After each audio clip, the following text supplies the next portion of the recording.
Welcome back to episode 4 of 21 past 12.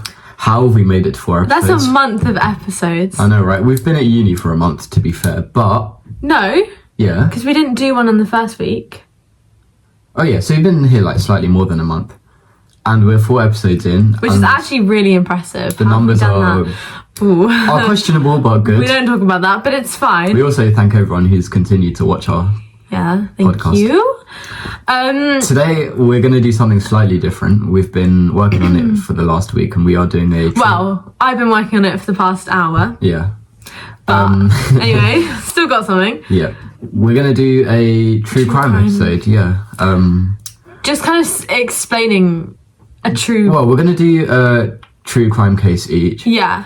And chat about it, you know. Yeah, sort of just stuff. Delve into like the theories and stuff. And is yours unsolved? Because we don't know. No, mine's solved. Oh, okay, yours is solved. Okay, mine's unsolved. Yeah, because otherwise I'd be like too scared. Yeah, so... Not scared, but like I just, to be honest, I just clicked onto this girl's YouTube that I watched her podcast and went onto popular videos and clicked one. So not a lot of work went into mine. So don't blame me if it's a bad one.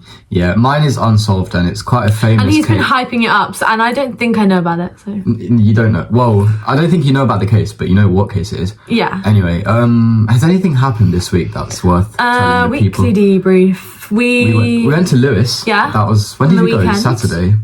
Because, like, Saturday, yeah. we have nothing to do, really. On the weekends, it can get... boring. Once you've done all your work and stuff, it does get a bit like, oh, what do I do? Because the weather's a bit shit. It's like there's not much to do. So we went to Lewis, which is like a train away from us. Nice. Oh my god, the funniest thing happened in Lewis. That's what it was. Yeah, we were in a shop. Like, imagine a cross between sort of... How do you describe the shop? I don't know. It's just like a bits and bobs shop. Yeah, like a cross between like Waterstones and the Works. Maybe, I don't know. It was a shop. It was. I don't know. I'm trying to set the scene. Yeah, I'm trying to set the scene here. I come across this packet and it's got a mini mic. You know the ones you attach to like your piece of clothing, and then you like speak into it. Like people do it with public interviews and stuff. And Emma, we were talking about this. Yeah, Emma and one of our other friends were standing like behind me, and while I'm looking at it, and I turn around and go, "Oh, Emma, this would be sick to buy for our podcast." And Emma's not there. And neither is our other friend. And it's a worker, and the worker's looking at me like, what the thing fuck is, is it's this not kid even like talking you're about? talking to yourself, it's like you turned around, you're literally talking I said to it so enthusiastically as well. I was like, I literally looked and I was like, fuck, that is embarrassing, bro. The good thing is I said like, oh, sorry, I thought you were my friend. At least you didn't just like walk off. Yeah, but also he awkward. came to find us and he found us and he goes, guys, we've got to get out of here. So I'm thinking he's like done something awful. I don't know, like you've broken something and just wanted to run. No. But Lewis was nice. Was funny. Oh, there's a bakery in Lewis. Oh yeah. Oh my god, guys, this bakery, I'm not joking. We discovered cold hot chocolate. Iced chocolate. Iced chocolates. Now, I'd heard about this in Zoella's vlog. Tried to make them myself, never worked because it's just never the same. So good. It was really nice, wasn't it? So good. And the differences between that and getting like iced coffee is the fact that... I don't know if that would have recorded that. The difference between getting that and getting iced coffee is like, it's like hot chocolate but just cold. Like, it's really nice. But also it's like so much nicer than you could think. Like, it's literally melted chocolate in a drink. Really good. And because I don't like coffee or iced coffee, or I like hot chocolates, but like cold chocolate is now a drink that I can get, and I haven't heard about it anywhere, but it's in Brighton, so yeah, a lot of places do it in Brighton, including this one place that we went to. Oh, it's so annoying. Honestly, we were so excited to go after we had gone to like, Lewis. we were literally talking about it for the whole week. It's now Thursday, and I had gone with my friend like the day before, and I was like telling Daniel that it's a really good one and it tastes so good. Anyway, we rock up today and I ordered 2 iced chocolates. I genuinely did say, and Emma could back me on this. I swear, if I had, I would have said something. I genuinely did say, can we get 2 iced chocolates, please? Milk iced chocolates, please. About 3 minutes later, the guy comes with 2 coffee cups, and I'm thinking... both literally... No, what happened was we both went to grab it, so we put our arms around it and looked at each other because it was hot, and we're like... I went to Emma, we stood there for a bit, we were like, should we say anything? And then we were like, we just walked out. And then Daniel goes... I said to Emma... The stupidest thing I've ever heard in my life. It's not that stupid. It is. Yeah, so I said, I asked Emma, I was like, oh, does it cool down at all? Bearing in mind, it's like a proper hot chocolate. So it turns out we got served hot chocolate. Hot chocolates. I was fuming. Genuinely, I was so looking forward to getting an iced chocolate as well. Also, the fact we could have literally just turned around and asked, sorry, we actually why did we not just say anything? I don't know, because also it's like the receipt did say hot chocolate, so it's like... Yeah, I didn't look at the receipt. Yeah, I know. But anyway, that was our fiasco. The hot chocolate still tasted really good, but when you're in the mood for an iced chocolate, you get hot chocolate. Anyway, it was a really nice hot chocolate. It was good. We'll go back. Maybe go on the weekend or something. Yeah. But, that was our little story. I think that's pretty much. That's kind of... Oh, did you see the story about the anglerfish? Oh, yes. This is... Oh, my God. Okay. This is really strange because when I first saw it, I was like... Because, I didn't realise this fish actually existed. What do you mean? You learn about them all the time in primary school. Not learn about them, but they exist. Like the scary fish with the antennas. Yeah, I thought it was a myth. No, the dinosaur. No, I mean... Yeah, dinosaurs did exist. Yeah, so not a myth. Yeah. Yeah. But I didn't know that. So... There's this little six inch, probably about the size of this fish. That's not 6 inches. Anyway. Oh. That's also, yeah. Okay, well, it's a very small fish, and it swam all the way up to the surface from the depths of the ocean. Yeah. Only to die. Can I break something to you? It didn't die at the top. That was its body floating up. So that's a sob story. Yeah. No, it did die. It didn't just swim back down. No, it died before it got there. Bro, it died in the... It didn't even... Dead body was just floating up. It did... I don't think it ever tried to get up there. I think the fish just, must have just floated. But usually, what I heard is usually bigger fish, like predators, would eat it.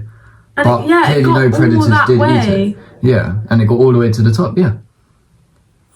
And it's the first time anglerfish has ever been seen at the surface. Surface?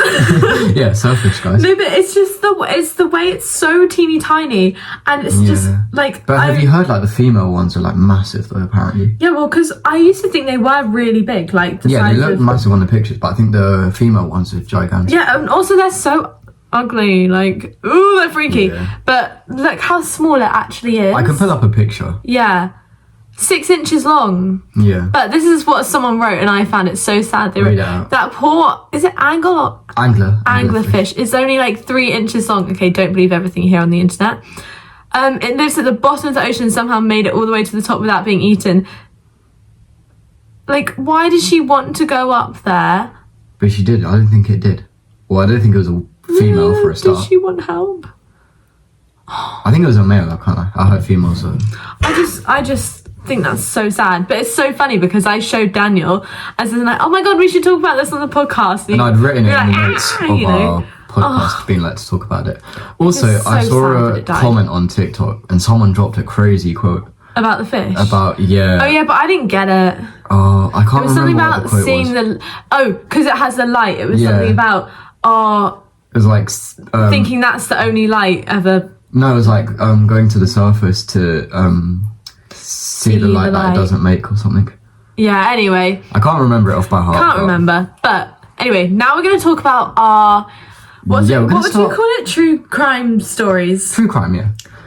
Segment of the podcast. I'll state that there are themes of violence, sexual violence, so if you're a bit sensitive to that, then click off. Yeah, go and watch episode 1, 2 or 3. Go and watch episode 2 or 3. All of our information is literally, mine's come from a YouTube video. Mine's come from extensive research, so. Yeah. Well, mine's come from a YouTube video of a girl who did extensive research. If any of you know that true crime girl, I think her name's Rebecca or something, with the red lipstick. Shout out. I listen to your podcast. I listen. Rebecca and Melissa listen to the podcast. But anyway, so Daniel's going to go first because his is more interesting. So definitely listen. Right. And I haven't heard this, so I'm just going to be sitting and trying not to chat. So I'll give a brief background of the case. So what's it called? It's called the Villisca Axe Murders. And it occurred in 1912 in southwest Iowa, in the town called Villisca. It's a really famous, I think it's quite famous in the States, and there's been books written about it, documentaries about it. Do you know who Sam and Colby are? No. They're two paranormal investigators, but they're like YouTube. They can't be much older than us. And they went and actually stayed in the house. So I would not do that. The house where the murders take place has been, and I'll talk about this a bit more. Did it get rented out like an Airbnb? No, so it got re-renovated, but then it's now basically a museum, so you can go and walk around it and do tours. That's just really twisted. And it is a tiny house as well, which, yeah, I'll speak more about. Okay.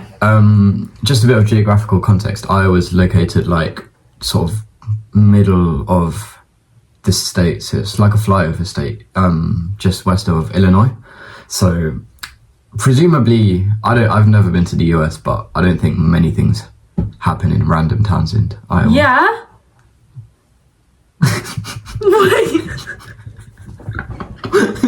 What happens in Iowa? I don't know, but like loads of creepy shit like this. No, but this isn't creepy. This is like a big thing. Yeah, exactly. Creepy. Anyway, if you see me looking down, I'm looking at my laptop to read it. Right, here we go. So, the home in which the Villisca Axe Murders took place would have been built in a similar fashion to most others in the area in terms of size and features. So, like, it is quite a small house. I'll pull up a picture if I can on the podcast so you guys can see. How talking? Like, how many rooms? Quite literally, so it's 600 square feet. It's got 2 bedrooms, a parlour, a downstairs sewing room, a kitchen, and like a barn at the back. Okay. With animals. So, hold on, I'll show you a picture of the house. Is that it? No. What house is that? That's you looking at what a parlour was. yeah. I didn't know what a parlour was. I was like, it's that. Oh, that's a really cute house, though. Yeah.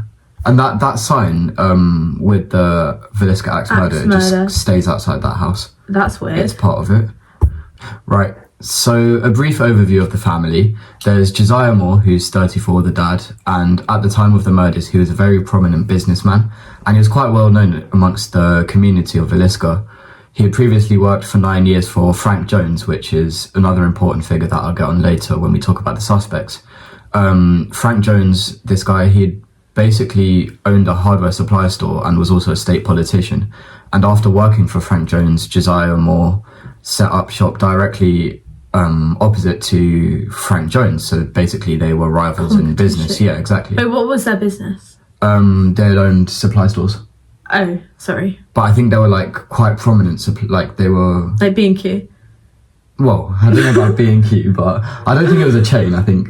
Yeah, a little village. Yeah, they were quite wealthy, shop. quite well off. Anyway, Josiah married his wife Sarah in 1899, and by 1912 they had 4 children: Herman aged 11, Catherine aged 10, Arthur aged 7, and Paul aged 5. So 3 sons and a daughter. Anyway, on Sunday 9th of June 1912, the family attended a special evening children's program at a newly constructed Presbyterian church. I didn't know what Presbyterian meant. So from a bit of research I did, it's basically a reformed Protestant theology that emphasizes the power of God and the importance of scriptures. And it originated in Scotland, I think, in the Church of Scotland. Anyway, they attended the church with 2 of Sarah's, so the wife's friend's daughters, Lena, aged 12, and I don't know if I'm saying this right, but Ina, I'm going to say Ina, who was aged 8. The sisters, so they were 2 sisters that were friends of the others, and they came from quite a wealthy family who lived on a large farm about 7 miles out of town. So before they arrived at the church, Josiah called the mother of the 2 daughters, or he called their family home, and their older sister... what, on the phone? Yeah, they called the family home. Yeah. And on the phone, yeah. And their older sister picked up the phone, and he was basically asking, like, can your 2 younger sisters, like, stay over at our house tonight, because he didn't want the 2 girls walking home in the dark to their grandparents, which already for me is like, it's a bit weird, because it's one thing to ask, like, oh, can, like if you know the person... Surely, do these people not have cars? Well, I mean, it's 1912, I'm not sure they would. I don't know, what cars in... I don't know, that's one. Oh, maybe. Horse and carriage? But surely you could just walk them home yourself. Yeah, if you're an adult. Yeah, like according to this, like also apparently nothing goes on in Idaho. Whatever. Whoa, Idaho, but not Idaho, Iowa. You're thinking of Idaho. Where is this? Iowa. Apparently nothing goes on in Iowa, so like I'm sure things go on in walk them Iowa. home. Yeah, but also like you're an adult. Yeah, also it's not far apparently according to this. Anyway. Yeah. Anyway, right, so they go to the church, and when they come back, the Moore family and the two girls are heading back to the Moore house, and this is sometime after 9:30 p.m. that day. The Moores added a twin bed into the downstairs sewing room in which Ina and Lena would sleep in, whilst Catherine and her two brothers slept in an upstairs bedroom next to their parents. Sometime after midnight, and this is where we get into the quite brutal set of murders already that happen in the house. Yeah, so to paint a smaller picture, you've got the two girls sleeping downstairs who are friends of them. Okay. And then you've got the three more kids sleeping in one bedroom upstairs, and then the two parents in another bedroom upstairs. And, which to be fair, is probably relatively common. Like, it's not a big house. You can't all share a room. Yeah. Anyway, sometime after midnight, a person wielding an axe attacked Josiah Moore and his wife Sarah. Oh shit! I thought it was going to be the dad who killed them. Oh no, this is unsolved as well. So yeah, but they'd be dead by now. Like it's 1912. Well, the suspects here. Yeah. So yeah, Josiah Moore was killed first in their bed, in him and his wife's bedroom. That's weird that they were killed first. Do you think? Because when they upstairs. Yeah. This is where it gets... Although they probably didn't know two people were sleeping if it's not a bedroom. Well, to be fair, I mean, we'll talk about it a bit more when we talk about the investigation and the suspects, but there's a lot of people believe that someone may have been watching the house for a longer time and would know, like, if you're going to attack kids, you're going to, like, sort of have your back against what might be coming for you. So if, like, if Josiah wakes up and you're killing his kids, you might be in a lot of trouble. So it kind of makes sense that he killed Josiah first and then his wife. Anyway, so yeah, he killed Josiah and his wife with an axe before entering the bedroom next door and murdering all three children. And it's actually really important to note that, so you know how an axe is shaped with the sharp and the blunt end?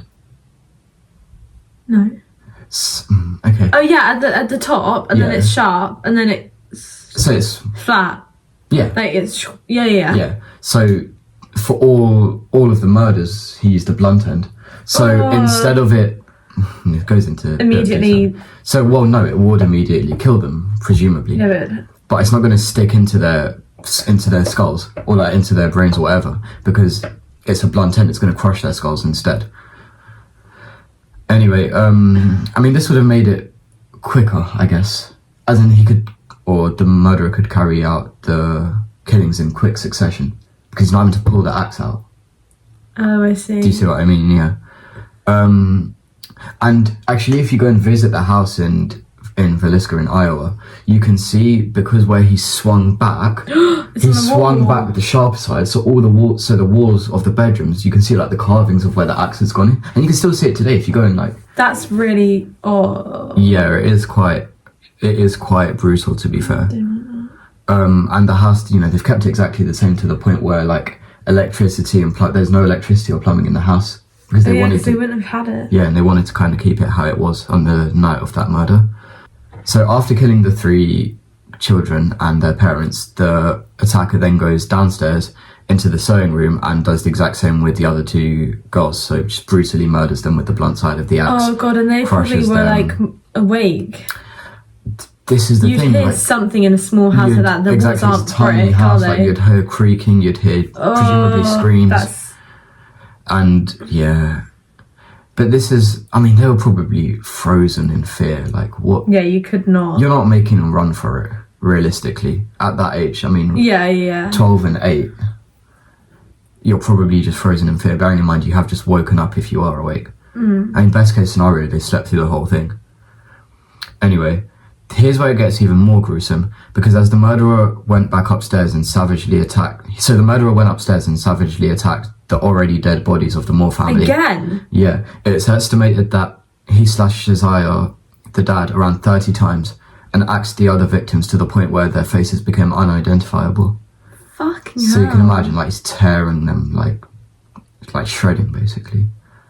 And he then returned to the girls' room downstairs where he left the axe. So he's just left the axe. So when... What, and dashed? Well, he didn't dash just yet. It now becomes a bit unclear at this point exactly what happened in that room, because when they found the two girls' bodies, they had clearly been moved out of the blood. And Lena, who was age 12 at the time, her underwear had been completely removed. Despite this, there were no signs that her body had been molested. Anyway, they apparently found semen next to the bed and a slab of bacon. I don't know, use your imagination or something. It's vile. I mean, not only at this point has he murdered, he's also done like weird shit. He's also just left the axe there, which, in my opinion, is like... Could you imagine, like, today? I mean, today you'd be found. Yeah, they hopefully. didn't have the forensic technology available, but... Yeah. The next bit is also quite important. The killer then walked around the house and proceeded to cover all the mirrors with pieces of cloth or pieces of clothing, which is really common practice during funerals or wakes. Yeah. He also covered the victims with pieces of cloth or clothing and closed all the window blinds.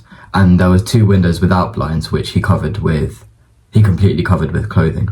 That's really freaky, actually. Yeah. He then made himself a plate of bread and beans, which was found the next day before leaving the house around 5 a.m, locking the door behind him. That's fucked up. So 5 a.m, if he's got in there any time around midnight, he spent hours in there. The bit that's really, I mean, the whole thing is creepy, but the bit that's creepy is that him preparing it like it's like a funeral, and like him like doing all this stuff that nowadays, obviously, Yeah, you wouldn't do that because you'd get caught. You say that, but here's what I think, and when I talk about the aftermath, I'll say why he still actually might not have been easy to catch him today, and it's because of one detail in particular. So I'll go on to describe the aftermath. So the Moore's next door neighbour, a woman named Mary Peckham. You ever been to Peckham? No. Where's Peckham? I've heard of it, actually. South London. My mum used to live there back in the day. Yeah, I don't know. Yeah, Mary Peckham went to hang laundry around 5 a.m, and this was around this is around the same time as it was thought that the axe murderer had left the Moore house. I don't like that, because what if she likes... no. By 6 a.m, it struck Mary as odd that there was no sign of the family being awake, especially given that it was a school working day. The kids would have... It was a Monday morning, so... Well, presumably, like, you'd have had to drive the other kids home at a really early time to get them ready for school, so their parents could get them ready for school in the morning. Also, they just would have been up early anyway, because exactly. You're not scrolling on TikTok to 2 a.m. You go to bed at a reasonable doom time. Scrolling first thing in the morning, could you imagine? And also, you kind of, if they didn't have blinds, you get up when the sun rises, do you know what I mean? So yeah, I would assume they would have used sun, because alarm clocks would have been a thing. Yeah, I really don't know time, like this isn't, I don't know, anyway. By 7 a.m, she became increasingly concerned, and she described the Moors' horses. So the Moors had horses and animals that lived in the barn in the back, and she described the horses as being restless while the other animals hadn't been fed. She knocked on the front door of the Moors' house, but there was no answer. She attempted to look in the windows, but of course all the blinds were closed because the murderer had closed them. Mary also tried both the front and back doors, but both were locked. Her concern growing, she called Josiah's brother Ross, and so she called Ross's house, but Ross's wife picked up. And she basically explained, like, I don't really know, I don't think Ross has heard from Josiah, so she kind of left it as that. Anyway, eventually at around 8:15, she managed to get hold of Ross, who worked at... The other company? No, so I think... Oh, sorry, so she had called Josiah's workplace because she thought maybe Josiah's just at work. Oh, right, yeah. At the store he owned. Yeah. No answer. Then at 8:15, she managed to get hold of Ross, who then immediately arrived at the Moore house and let himself in. At first, Ross saw nothing wrong. He then went into the first floor bedroom where the two sisters, Lena and Ina, were and saw a sheet pulled over the bed with a lifeless hand hanging off the side. Ross immediately ran out and told Mary to call the town's marshal and to call everyone she knows. One of Josiah's workers, Ed Seeley, turned up to tend to the livestock at the back of the house, but Ross told him not to bother, stating that something terrible had happened here. At around 8:40, the town's central telephone centre issued an all-call, so I think it basically just rang everyone's phone, alerting every household in town about the murders. And this is where I think it went all wrong. I know they didn't have forensic technology anyway, but this was a bad mistake. Within minutes, upwards of 100 people entered the home, freely walking... Why would you want to go in there? Are people crazy? Because it's just curiosity. Like, I know now, seeing dead people. I know now it seems like that, but maybe to those people, like, they never, like, experienced, like, a murder or even known anyone to be killed. I know, but I'm not being funny. Even if I existed back then, I'd be as far away from that place as possible. I mean, you don't know. I'd move they out of probably the town. didn't let kids and stuff in, but... Anyway, they were freely walking through the rooms with the bodies of all 8 victims still in place. See, that's fucked. The town's marshal, Hank Horton, even let some of the locals handle the axe that was left by the murderer. Some people went as far as to take pieces of Josiah's skull as souvenirs before they were ushered out due to the arrival of the county coroner at approximately 9 a.m. This is... All these people are sick in the head. Why are you taking bits of people's skull? I'm trying to sort of picture or reason, sort of try to go into those people's heads and be like, why would you do that? And my main thing is monetary value for the skull. Huh? So I guess if Josiah was a wealthy businessman, having a piece of his skull, you might just think in a moment, oh, this is going to sell for. Like, you could sell it to a drugstore and be like, this could sell for quite a bit. People want to hold that, like, you're not thinking... No, I know, like, from their point of view, obviously, Yeah. you don't know about getting DNA from thingies, you're not thinking that, I get that, but still, like, are you not just a bit like, these are people's lives, like, how are surely you just going it would be really in? horrifying. It would, like, scar you seeing that, surely. Yeah. Like, how are you... I mean, yeah, it would scar you if you've seen... Like, I just, like... And it actually reminds me of more... I mean, this has happened in the past where... You just took my fiddly thing. Your pen lid. Yeah. This has happened in the past where you've got like people going into crime scene rooms, and actually like, one of the biggest examples of this in recent times is Madeleine McCann, because you know how her family, you know, they travelled as a big group with other parents and their kids. All the parents went into her room and touched all parts of the room, so all DNA but traces were just... I know, that is a bit... They lost all DNA traces, basically. Crazy, but... Like I'm saying, I do get that. Like in the moment, your child's gone missing. Yeah. You have to go in there to get the other kids. I'm not saying. No, the bit I don't understand. No, I'm saying what I'm saying is that the parents had every right to go in, but did everyone need to go in? And obviously, I get they may not have realised the significance of what that would do, and they may not have seen like how big this case was going to be, and the fact that she actually was going to go missing. But you just have to think, like, if you found a dead body in a room, just don't let anyone else in the room. The thing I don't get, why would you want to see it? Like... It must just be sheer curiosity. I know, but in, like, some really dark, twisted way, because even if you're curious about it... Oh, I don't know, it's awful. Why would you want to... I guess if...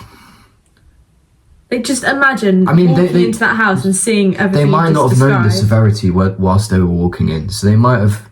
gone in hearing that there's a murder, you know, like it's there are dead bodies, but how badly mutilated they might not have known. I would literally be so scared that they've not been found. I'd move countries, well, not countries, but like in those days I'd move town. I wouldn't be able to trust any of the people because you don't know who did it.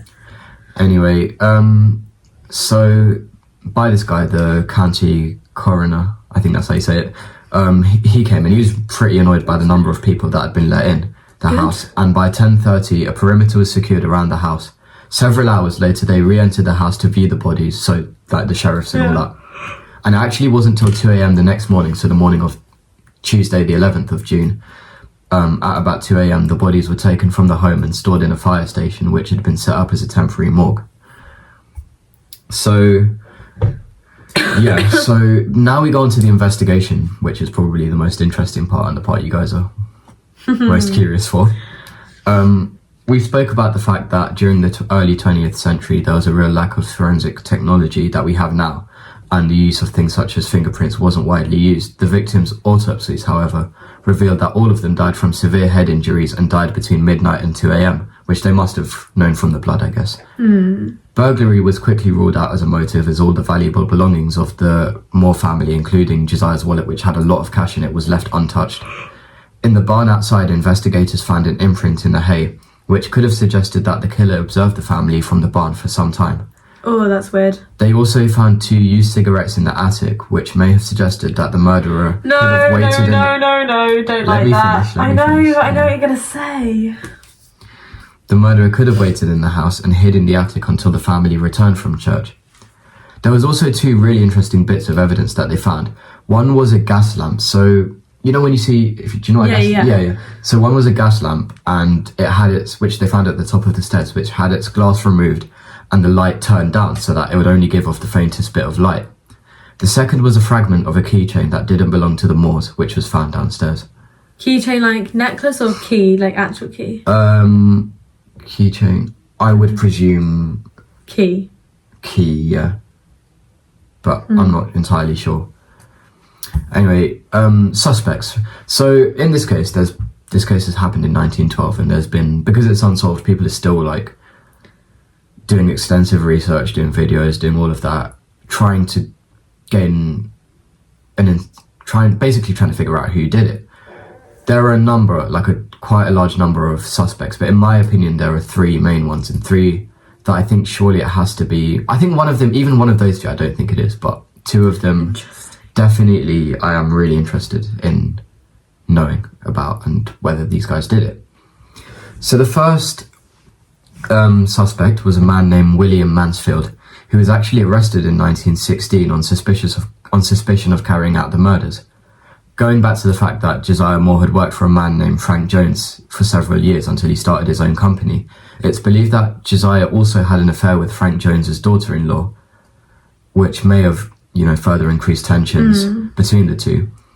So a detective who was strongly linked to the case openly accused Frank Jones and his son Albert of hiring William Mansfield to kill. Sorry, I just had to yawn. The lights are really bright. Yeah, to kill Josiah Moore. Neither Jones or his son were ever arrested, and both denied any connection to the murders. However, the potential hitman Mansfield was arrested in 1916. The detectives was he like a known hitman or something? What traced him to him? Potentially, I'm not sure, but I think he was a known hitman because he had been convicted of not convicted, but he had been on suspicion, like they'd suspected him to commit other crimes as a hitman. Anyway, so the detective, after he was, leading to his arrest in 1916, the detective also believed that he was responsible for the axe murders of his wife, infant child, and both mother and father-in-law in Illinois in 1914, 2 years after the Villisca Axe Murders. The detective also suspected that Mansfield was the killer in an axe murder, which happened in a similar fashion, but it had happened in Kansas just 4 days before the Moore family were killed. And in each of these murders, actually, the victims were hacked to death with the blunt end of an axe. Mirrors and bodies were covered with cloth. That's weird. And most notably, a lamp with the chimney off was left at each scene. After Mansfield was arrested, however, records provided a solid alibi that placed Mansfield in Illinois at the time of both the Kansas and Villisca Axe murders. He was then released due to a lack of evidence. Mansfield actually later won this lawsuit against the detective and was awarded $2,200, which in today's currency would be about $63,000. What? Yeah, because he was wrongly accused, essentially, due to a lack of evidence. So the detective who had wrongly accused him and basically led to this arrest and led to all of this happening, he believed that Frank Jones, this businessman that Josiah Moore was in competition with, and who was also arguably the wealthiest and most influential residents in Villisca, had pressured for Mansfield to be released and pushed for Reverend George Kelly to be arrested and tried for murders. This brings us to our second suspect, Reverend George Kelly, who was arrested in 1917 and was charged with the murders of one of the victims in the Villisca Axe Murders. He actually attended the Children's Day programme. I can't stop yawning, sorry. That's fine. No, it's because when you think about it, and now I can't stop thinking about yawning, which makes me want to yawn. Oh, fair enough. He actually attended the Children's Day programme at the church on the same evening that the Moore family and the two other children attended. His presence at the church and his subsequent departure from Villisca early the next morning made him a prime suspect of the case. He also wrote and this doesn't help him at all, but he also wrote letters to the investigators posing as Scotland Yard in order to get inside the house once the proper investigation had started to take place. He wanted private access? I think basically, yeah. He wanted access the same way the sheriffs and the detectives had. That's why he posed as Scotland Yard. But he's not, He's a reverend. Sorry. Do you want some coffee? Do you want iced coffee? Oh no, hot chocolate. I mean, that's gonna cold chocolate. Cold one. Yeah, so he had tried to pose as Scotland Yard, and he obviously he was a reverend from the church. Sorry, what's Scotland Yard? It's like a group of... No, it's the thing in... I could be... Wait, I swear I'm right, but you know the thing in London where it's like where all the investigations and all the courts take place. Oh, sure. Like you see it on the news, that I have heard spinny Scotland. Thing, that's New Scotland Yard. It would have just been Old Scotland Yard, I guess. Don't know what the spinny thing is, but... Don't worry, it's the sign. Sign? It's like a silver sign. Yeah, I don't know. I'll pull up a picture.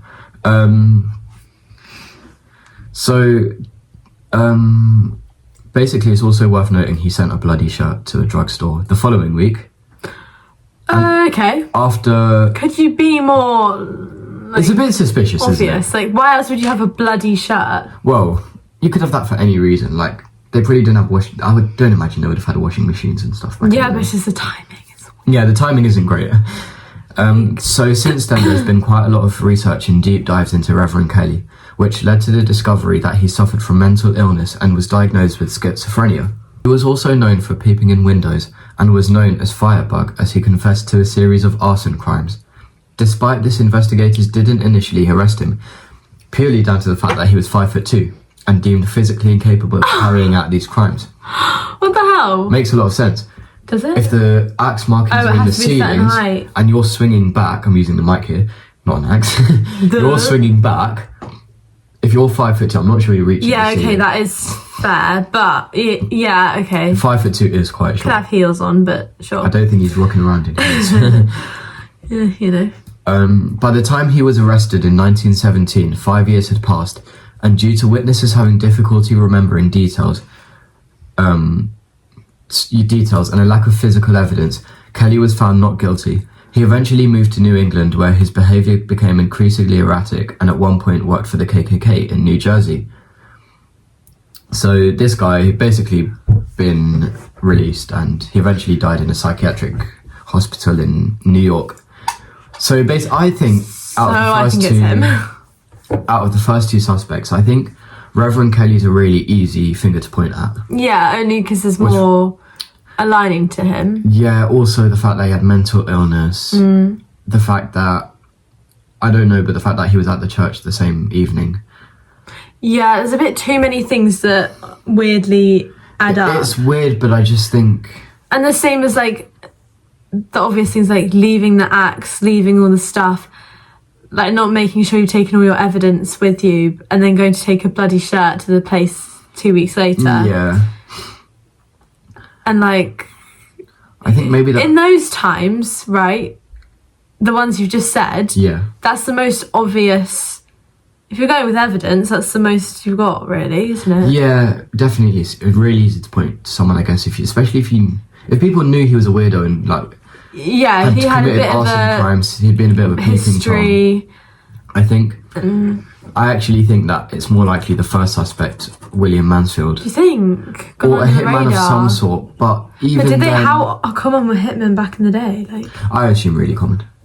Yeah, because they're all small towns, I guess. It's so obvious if someone in the I town think does Frank it. Jones, being the businessman he was, to go and commit all those murders. Yes, I mean, it would ruin his reputation, wouldn't it? Now we speak about our third suspect in this case, which is sort of slightly different to the others because there is a person tied to it, but it's more the fact that this could be a serial killer.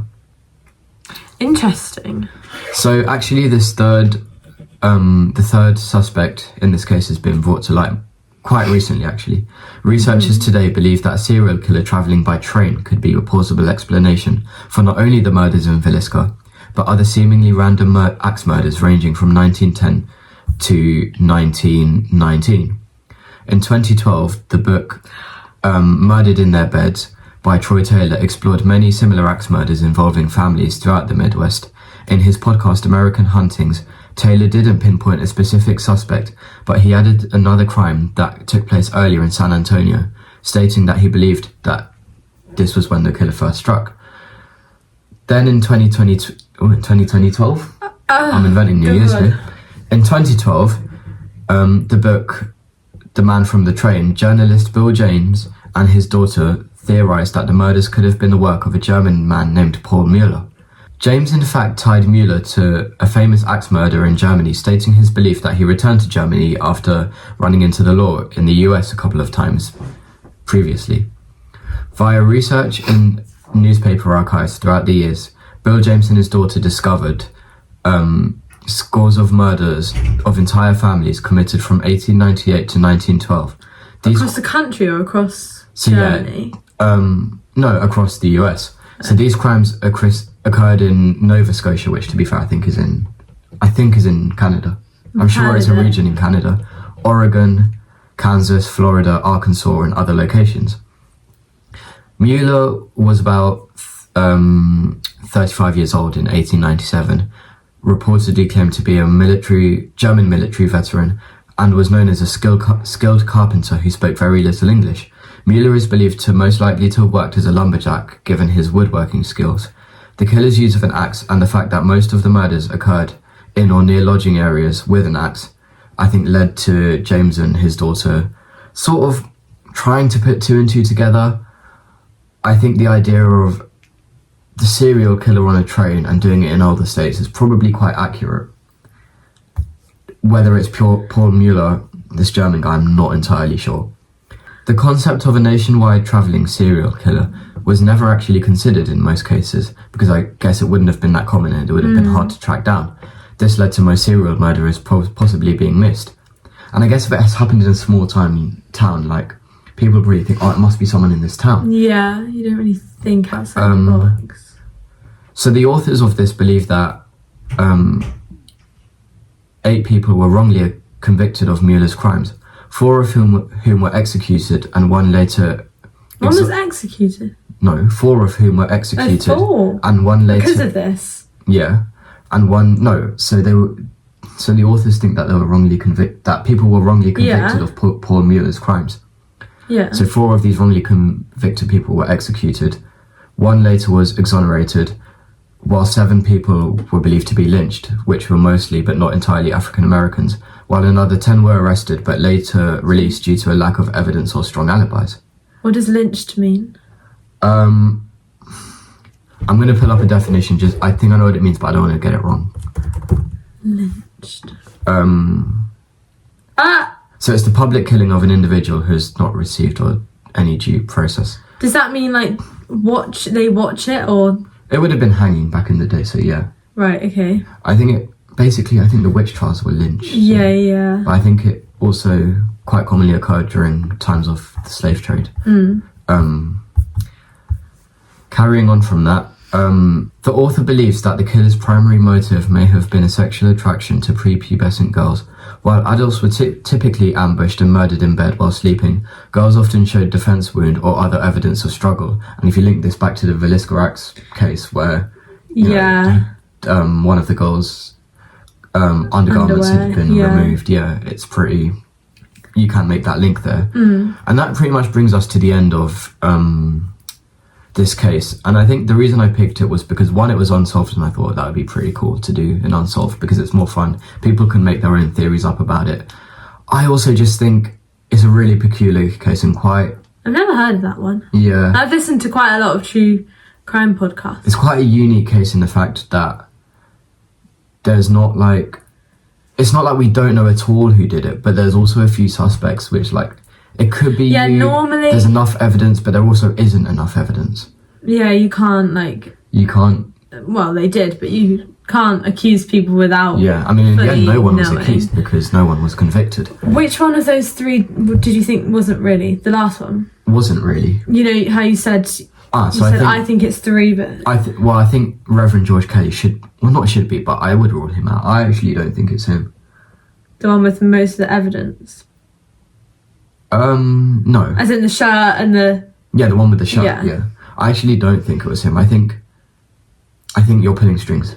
But it is also weird the fact that he left... It's just weird that they all match up. Yeah, he left Villisca the next morning, which is slightly odd, but again, a lot of people probably go in and out of a small town. Yeah. Especially if it's not the biggest town in Iowa. And then again, it's just unlucky if you got all those things pointing at you when realistically it actually... And yeah, I guess he was a creep. Does that mean he violently attacked all of these people?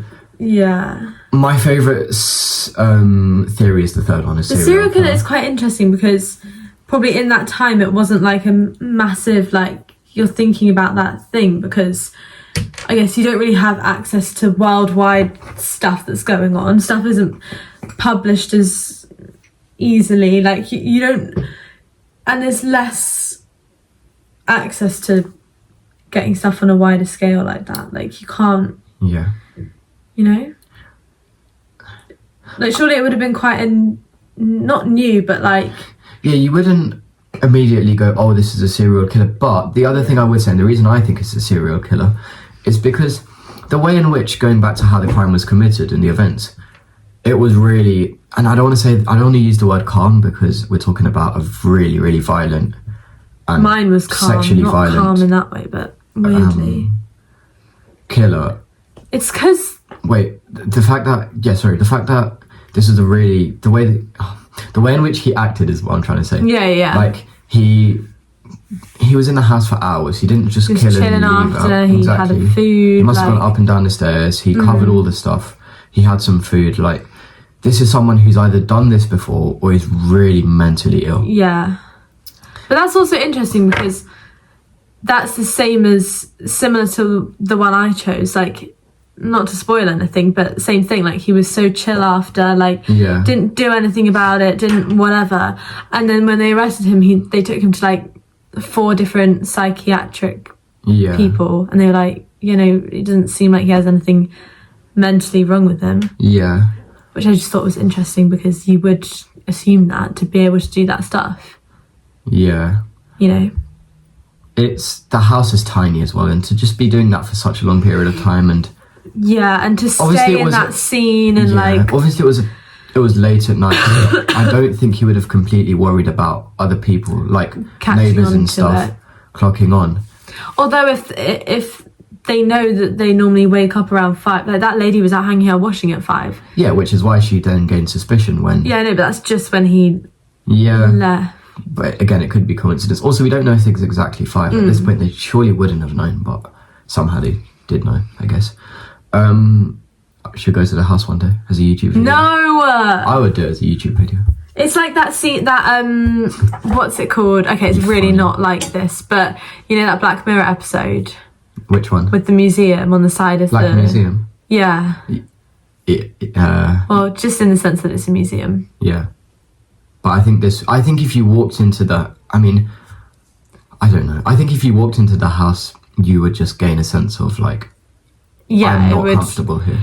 It's the same thing. It's weird hearing this because it's this similar thing. Like, we now walk into like places that brutal... Okay, well, not really, but like...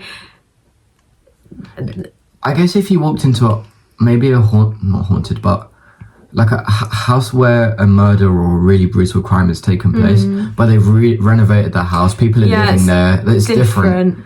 This has not been untouched. I mean, it's been renovated. It's not untouched. It's been renovated. Yeah, but as in like... Exactly how. But they haven't changed the walls. They haven't changed the layout. They haven't changed any of the rooms. They all look the same. Yeah. And there's no electricity or plumbing in the house even now. I think it would just be quite creepy.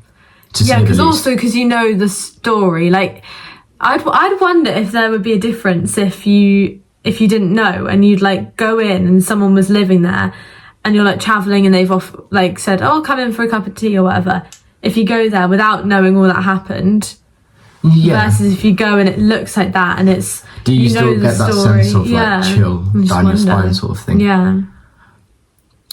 I think. Or is that just because it's old and we know what's happened and you know? Yeah. People have gone there and actually experienced quite. I mean, this is the Villisca Axe Murders is actually one of America's apparently most haunted houses, and there's been a lot of paranormal happenings that have happened there since it's been reopened to the public.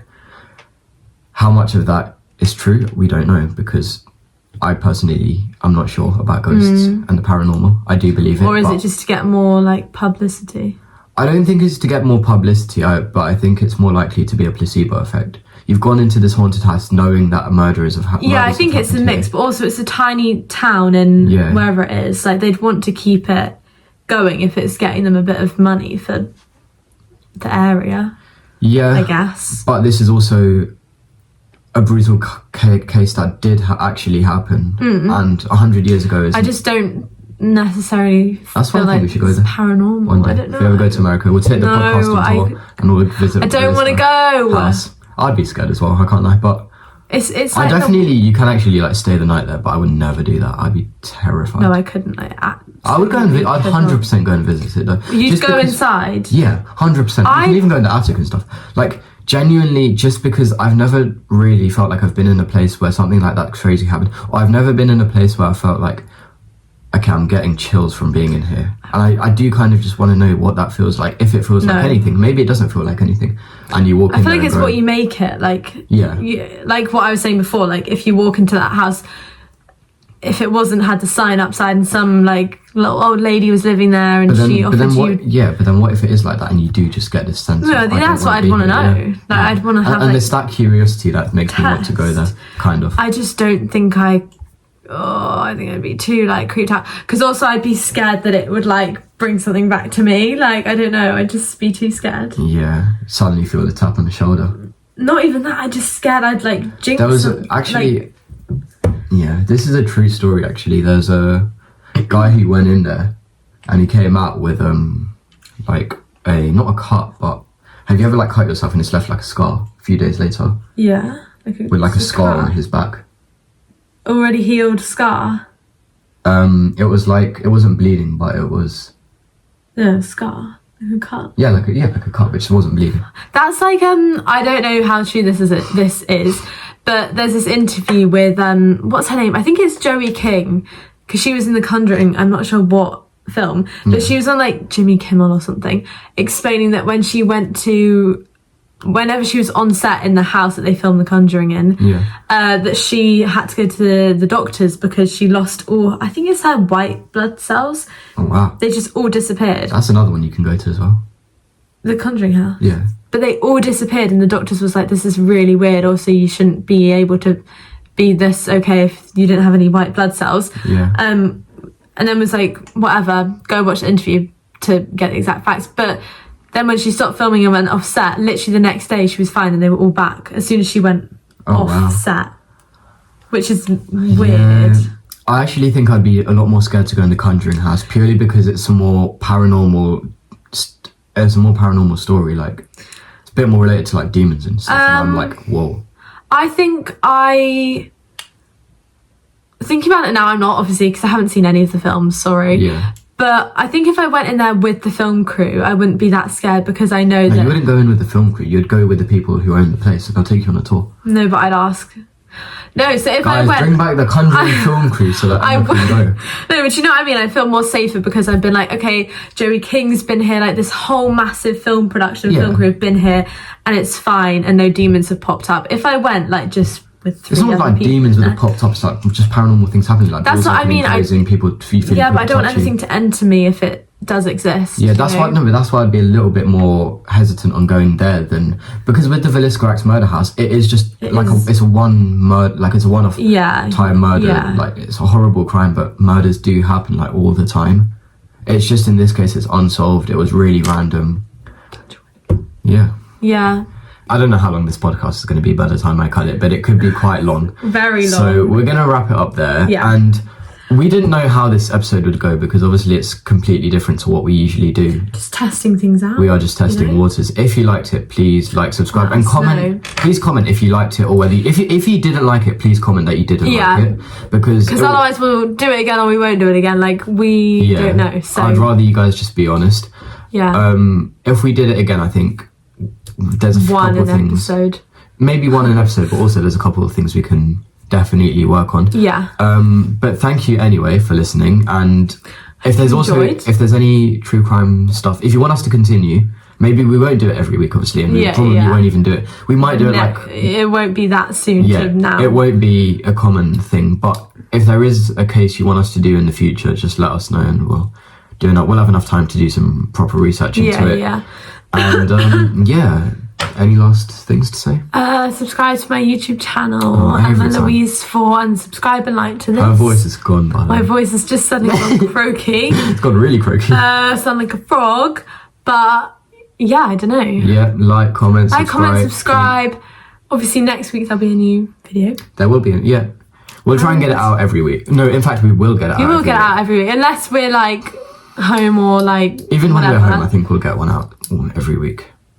We'll do episodes in advance and stuff.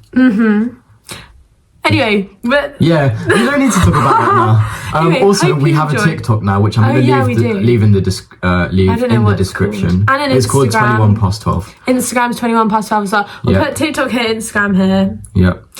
It will all be in the description. Anyway, thank you guys for watching. Follow, like, and subscribe, and we will see you next week. Adios.